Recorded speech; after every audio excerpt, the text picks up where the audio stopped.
Hey, what's up everybody, Tech Chucker here, and I've got a review of the Hasbro Marvel Legends Thor Ragnarok Wave Loki. Now, I do not have a Loki, or I guess I didn't have a Loki in my collection until now, and I have to say I have mixed reactions to this one. I'm not a huge movie figure guy. I prefer the comic book versions usually, but this one is sculpted very, very nicely. There's some nice paint work to it. There are a few issues, but let's go ahead and crack this thing open and take a closer look.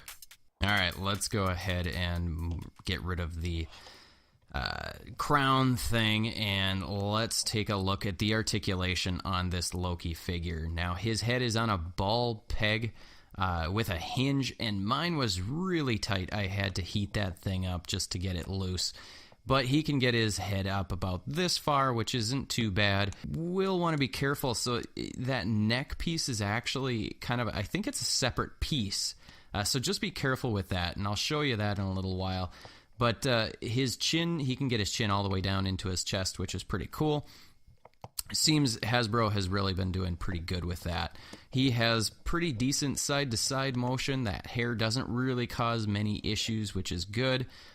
So I'm happy with that.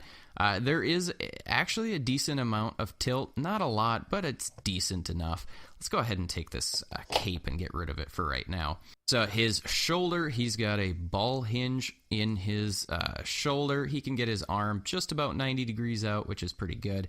He's got a full rotation of that shoulder. That's awesome. He has an upper bicep swivel. No issues with that. Which is nice because that armor kind of floats on top of it. He's got double jointed elbows, which work really, really good. That is pretty sweet. He's got a peg joint and a hinge in his wrists on both sides, which is great. No real issues with that. Moving down into the torso, he has a hinge in his torso, which works really pretty good going forward. He can go about 2 clicks, which is pretty sweet. It does look kind of crappy on his back, but, you know, it is what it is. Backwards, it is creepy. I mean, this is like Exorcist type range of motion. I mean, nobody's going to need that, but you've got it if you need it. It looks terrible. So it is what it is. Moving down into, oh wait, he's got a waist swivel that works pretty good. That skirt thing does kind of have issues. In his hips, he's got T-jointed ball joints in the hips, kind of limited, but that's okay. So he can kick forward about 90 degrees, just about 90 degrees, but it does push that skirt thing up. That skirt thing is just kind of problematic. It is sculpted so that it is supposed to be able to get out of the way, but he's able to kick back a lot, which is great. Again, I don't know what you're going to do with that skirt. You can kind of push it down, so, you know, that's not too bad. I mean, it's pretty good. He's got an upper thigh cut. That works great. He's got double jointed knees. Those also work really, really good. He's able to get that bent pretty much all the way in half. There is no shin cut. But he does have a hinge in his ankle, and that works really good going backwards and amazingly well going forward. We don't usually see that kind of ankle capability. He has an ankle rocker, which also works really, really good. So overall, the articulation is pretty darn good for this figure. I mean, he really doesn't have much for articulation hindrance. Most of the joints are fairly tight, which is good. So, you know, I really don't have very many complaints about the articulation. All right, let's take a look at the sculpt and the paint work on this figure, because there's some really nice sculpting and some areas that could use some work. But let's take a look at the head sculpt first, because it's pretty decent. It's not a very good likeness of the guy that plays Loki in the movies, but they actually painted the lips. The eyes are pretty nicely painted. I'm actually pretty surprised with that. And they actually painted the eyebrows nicely too. Now, the hair without his little crown thing, I don't know, it looks a little bit weird. It is nice and soft. It looks a little bit like he's got a mullet, but the cool thing is if you look close, they actually sculpted in a hairstyle, which is cool. I'm pretty impressed with that. There's no shading in the hair. But you know, it looks good. I mean, it's pretty decent, I would say. Moving down, I really like these shoulder armor pieces. They actually aren't shaded with paint. It's just the way the plastic looks. The chest, the torso, I do like the way that turned out. It looks very nice. I like the color scheme. They did a really nice job. His arms are very spindly, but I do like the hands that they gave us. They're nicely sculpted. They look good. They're painted fairly cleanly. There's some nice paint details throughout, which is great. I like the little gold accent. They definitely gave some attention to it. This skirt thing is problematic, but it is kind of soft, so you can kind of move it out of the way, but it has a tendency of just riding up on him, and then he looks really dumb. But you can just slide it back down, and with the legs, I mean, you can push it out of the way, sort of. It's soft, kind of. And they did try their best to make sure that it would stay out of the way by, cutting this seam out. So, it's not going to be a huge issue. It's annoying because it keeps pushing up. But yeah, you can see this thing just kind of opens up. Moving down into the legs and the boots, I love these boots. I think they look great. There's some really, really nice detail sculpted in. We'll see if you can actually see this, because this is really, really nice. The rivet button things are sculpted in. The only issue is there's no paint on them. So you really have to look close to be able to see them and to see those details. But, a customizer, even a pretty cruddy customizer, should be able to paint those buttons and really make that pop if they wanted to. So, overall, let's pull this head off. I wanted to point out that this neck piece, it feels like it's actually a separate piece that's just plugged into this.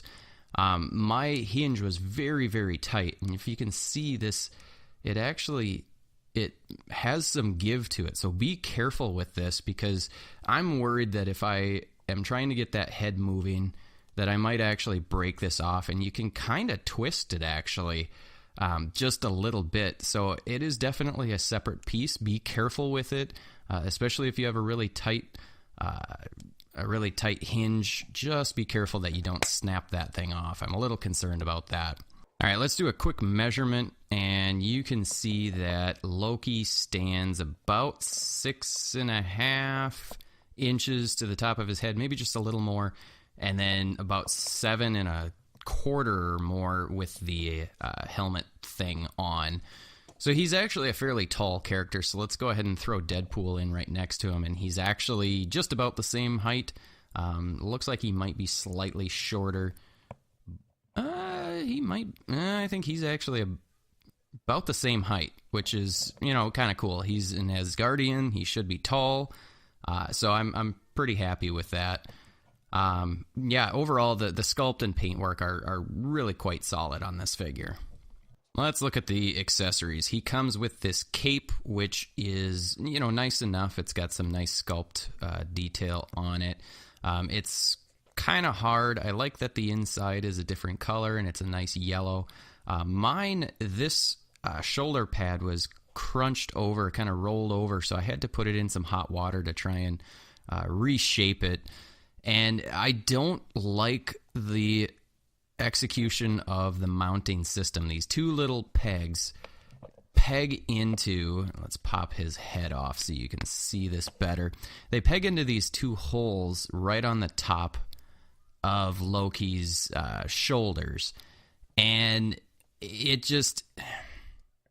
I'm not super impressed with it. Number one, it doesn't look good when he doesn't have his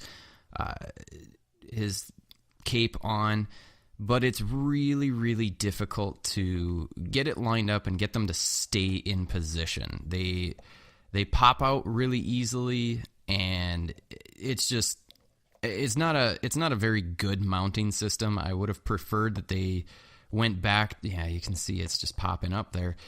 Going back to like having the peg hole in the back, that would have at least been a little bit better. I think they were expecting that the gravity was going to hold it a little bit better, and it's just not not a heavy enough piece. It does look really good on him. It looks great on him. It's not very well executed. I just can't stand the way that it sits, and you can't hardly do any of the articulation without it falling off. But he does come with his standard crown deal with the horns coming out of the forehead. The sculpt work on it is pretty nice. I mean, there's not a lot to it, but it is clean. It is sculpted well. There's no paint, so there's no shading. It really needed some shading because it just kind of looks like a cheap piece compared to the rest of the figure. But you can see there was nice detail work, nice sculpting. It's made of a fairly soft plastic. You can see that it just kind of, it has a lot of give, so you can slide it onto his head pretty easily. Let's go ahead and throw this on. You can slide it on there, and it looks pretty darn good. I have to say, it looks good. The issue I have, again, is the rest of the figure has a fair amount of paint, or at least enough paint. Enough paint.